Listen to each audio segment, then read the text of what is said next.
Dimanche, 3 heures du matin, Maya répète sa dernière chorégraphie aérienne. Cette jeune Polonaise de 17 ans pratique l'indoor skydiving, la chute libre en intérieur, et précisément le freestyle, un mélange de voltige et de danse.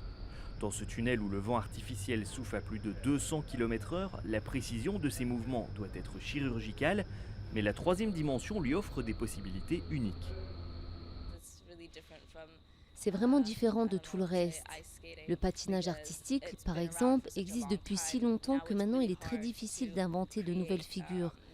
Alors que dans le tunnel, je peux m'amuser et créer quelque chose que les gens n'ont jamais vu de leur vie. Le mois dernier en Espagne, Maya a obtenu la médaille de bronze lors des Wind Games, une compétition internationale. Si seule une vingtaine de passionnés pratiquent le freestyle de haut niveau, l'indoor skydiving est en plein essor. Praticable 24 heures sur 24, il coûte beaucoup moins cher que la chute libre en plein air. Les amoureux de ce sport rêvent désormais d'olympisme. L'indoor skydiving en général est la seule discipline de sport de voltige qui remplit les critères pour être une discipline olympique. Il traverse le même chemin que le snowboard qui à l'époque était très underground et très indépendant. Au final, un règlement a été inventé et c'est devenu un sport olympique parce qu'il a gagné en popularité. Il n'y a pas d'âge pour commencer. Du haut de ses 9 ans, Olga défie les lois de la gravité avec une aisance déconcertante.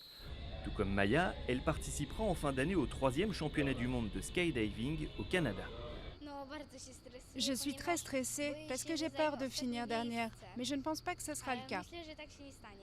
En plus de leur jeune âge, Olga et Maya ont un autre point commun, elles n'ont jamais eu peur dans le tunnel, une qualité requise pour oser de nouvelles acrobaties et promouvoir cette discipline pleine d'avenir.